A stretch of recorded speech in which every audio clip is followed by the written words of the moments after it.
A devout Christian finds refuge with the coffin maker's partner, but his desire slowly unravels him. Exhausted and at the end of his rope, DarklyNoon stumbles and collapses onto a road in the middle of a forest, where Jude narrowly avoids running him over. Jude, an undertaker's assistant, brings the unconscious man to a house in a clearing, calling for Callie. She emerges from the trees and, upon seeing Darkly, she suggests they bring him inside. Before they do, Jude asks about the woman's partner, Clay's whereabouts. As they lay the man on the bed, Darkly briefly wakes up and Callie reassures him that he's safe. Jude suggests that Clay may have finally left for good, but she remains calm, telling him to start loading his truck since no one will help.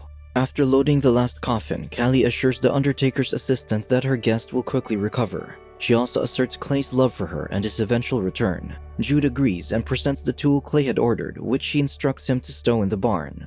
Jude unloads the rest of the supplies and suggests that she fetch them herself. Callie refuses, saying she'd rather avoid the judgmental townspeople. Jude reminds her that he won't always be there, as he plans to leave and be a writer. Soon after, Jude drives off as a storm hits. Later, Callie searches through Darkly's clothes and finds a Bible. Within, she discovers DarklyNoon written and a picture of a couple. The following day, Darkly wakes up disoriented. He puts on a trench coat and stumbles upon Callie sleeping. She wakes up to his presence and introduces herself. While making breakfast, Callie tells him that she lives with Clay, a carpenter who also makes coffins. However, he's on one of his walks in the dark to clear his head. Before eating, Darkly quietly whispers a prayer. As Callie searches for clothes for him to wear, her guest asks if she found a Bible among his belongings, prompting the woman to ask about the dedication. Darkly explains that it's his name, chosen by sticking a pin into the Bible, which was customary in his religious community. Callie then asks if the photo is of his parents, which the man confirms, but also reveals that they've both been killed. He recounts how his community was attacked by vicious townspeople. Luckily, Darkly somehow escaped and woke up in Callie's house. The host emphasizes with feeling like an outcast, offering Darkly to stay for as long as he likes. She shows him the loft in the barn, claiming it's a comfortable place to stay, even mentioning that she used to stay there herself. The next morning, Darkly wakes up to the sound of Callie working on the house. He's transfixed by the sight, but eventually manages to offer his help. As the woman walks inside, she vows the house will one day fall apart without Clay. Once done, he enters the house and sees Callie adding sugar to peas, so he declares it should be salt. This prompts the woman to talk about the strictness of his upbringing and that not everyone has the same fervor for the Bible as his community. As she speaks, a gunshot suddenly rings. Immediately, Callie rushes outside with a rifle. While firing, she yells at the trees to let her live in peace. Hearing Darkly's concern, she explains that the gunshots are only a reminder of a looming presence in the woods. When she runs out of bullets, she returns inside and tells her guest not to worry, as it won't happen again for a while. After dinner, while Callie struggles with the radio, her guest excuses himself. She invites him to stay, but his religious values won't let him. Later, the woman steps outside to smoke and lament Clay's absence, while Darkly watches her from his window. The next day is scorching, so Callie suggests they cool off at a nearby spring. However, their time there only challenges Darkly's conservative beliefs. Afterwards, Callie takes her guest to a cenote with ancient rock paintings. She points out a red handprint and says that although the person who made it is gone, a part of them lives on. Darkly is drawn to Callie's enigmatic nature and confesses his feelings, but she stops him, saying she cares for him like family and doesn't want to ruin their relationship. Later that night, Darkly repurposes a container to house his belongings, but he's distracted by Callie on the porch. The next day, Darkly is out picking flowers when Clay returns. Callie is ecstatic, but the guest is downcast. As he crushes his bouquet, he notices a bird made of barbed wire on the ground and accidentally cuts himself, ignoring his host's calls. Later that evening, Callie asks Clay if he agrees to let Darkly stay permanently. When Darkly asks why Clay isn't talking, Callie discards her apple core while explaining that her lover was born silent. She reassures Darkly that her lover doesn't need words to communicate. Then, Callie goes on to explain to her partner that Darkly had lost his family, and she had offered to be his new family if he wishes to.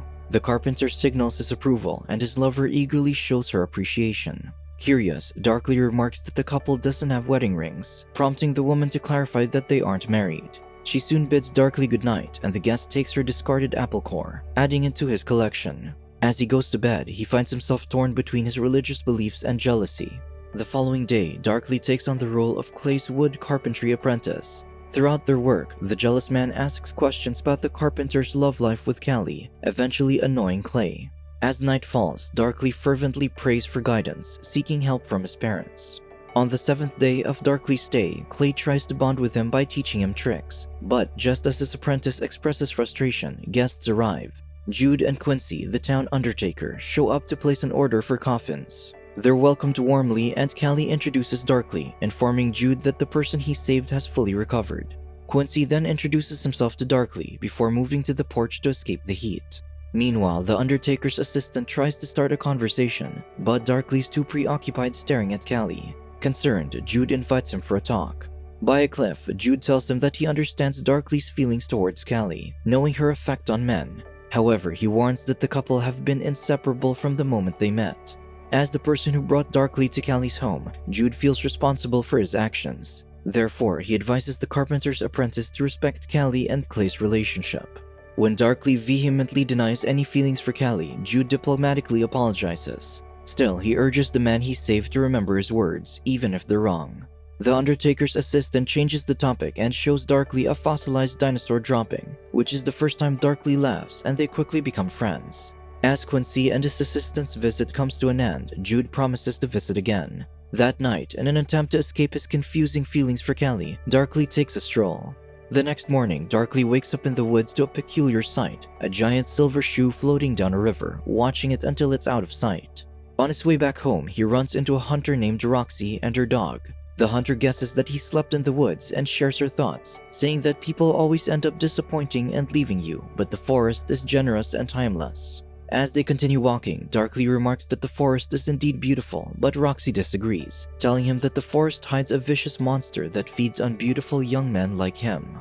They arrive at the hunter's motorhome, and Darkly notices another barbed wire bird on the ground, prompting Roxy to inform him that she made it to train her dog, so that he didn't mangle her kills when retrieving them. She admits that the lesson was painful but necessary.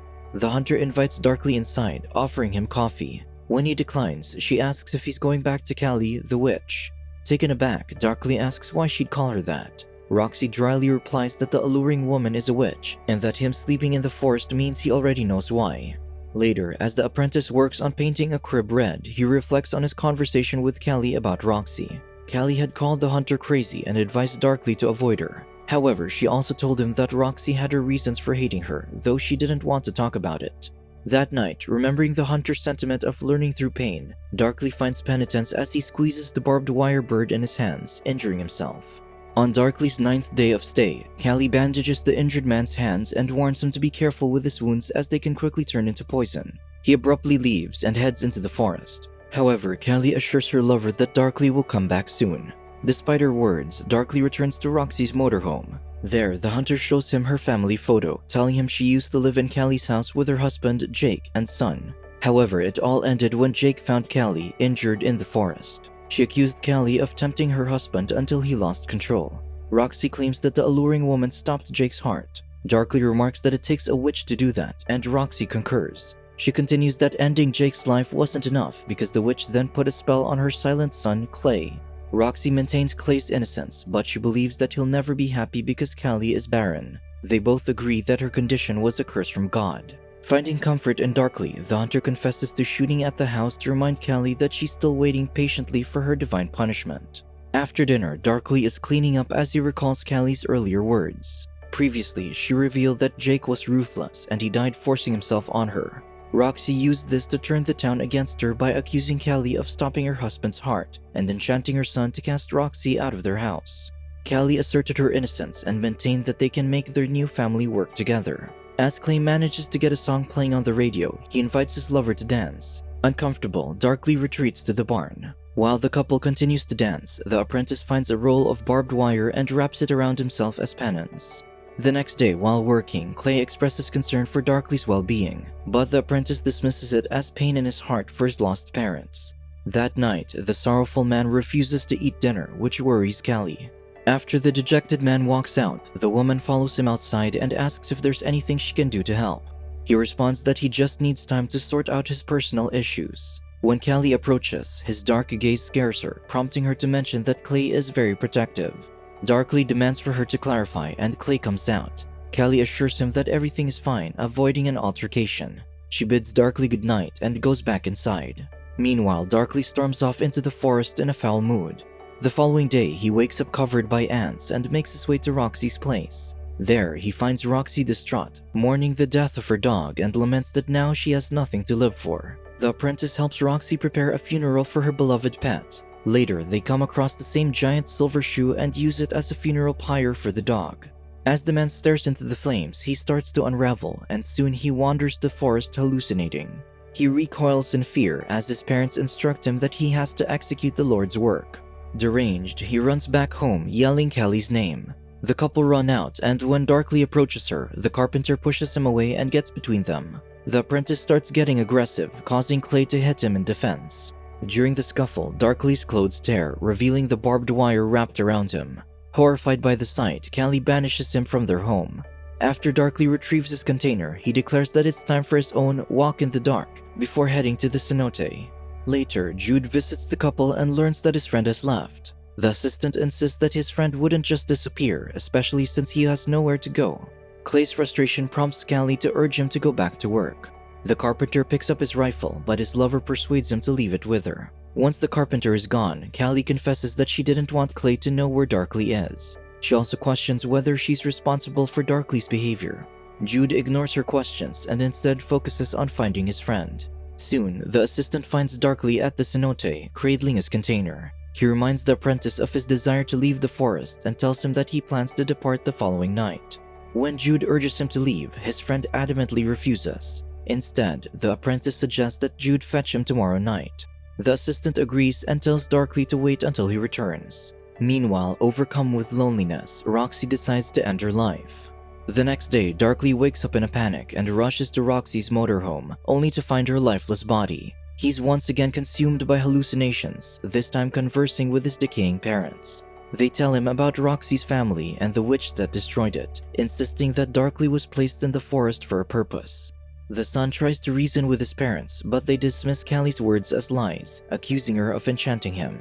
His father claims that it's God's test, and that Darkly must purify the forest by spilling the witch's blood. As night falls, Darkly makes his preparations. He burns his clothes, covers his body with red paint, and smears charcoal on his face, creating a demonic appearance. Before leaving the cave, he touches the handprint, then takes one of Clay's large chisels with him. He then emerges from the cave, looking like the devil himself. As he marches towards Callie's home, Jude arrives at the cenote, but sees no sign of his friend. He investigates and quickly realizes Callie is in danger. Shortly after, Darkly arrives to catch Clay and Callie having an intimate moment. The woman screams in terror at the sight of the monster outside. Her screams prompt Darkly to break through the window, declaring himself as her punishment. As he proceeds to wreck the house, the devil declares that he's doing it in the name of God. Clay grabs a rifle, but he's unable to use it due to Darkly's relentless attacks. Callie jumps on the intruder in an attempt to defend her partner, but she's easily thrown off. Soon, Darkly's rampage causes an electrical fire in the house. The monster continues to attack until Clay is momentarily stunned. Darkly prepares to deliver the final blow when Callie stabs him in an effort to save her lover. The carpenter uses the distraction to load his rifle, but the sound alerts Darkly and he hurls him outside, breaking Clay's shin. As the fire rages, Callie retreats upstairs and gets cornered. Darkly, completely unhinged, jams the chisel into one of the power switches and shorts the entire electrical system, causing all the fuses to blow and the barn to erupt in flames. Outside, Jude arrives to witness the resulting explosions. Upstairs, Callie stuns Darkly by declaring her love for him. Meanwhile, Jude grabs the rifle and braves the inferno to save Callie. Her declaration gives Jude enough time to shoot his friend, ending the rampage. Before he dies, Darkly wonders who will love him now that he's become a monster. Callie cries, believing the unhinged man didn't have to die, saying she could have saved him from his delusions. Not long after, Jude and Callie escape the flames with Clay, pulling him to safety. The following morning, Callie reflects on her earlier premonition and realizes that she was right. The house did fall apart. She also remarks that there's no trace left of Darkly. Suddenly, a family with an elephant in tow emerges from the trees. The father of the family introduces themselves as a traveling circus and, noticing Callie's dreadful state, shares that they too have suffered a tragedy when their boat sank in the river. The man asks for assistance to get out of the forest, and they exit the forest together.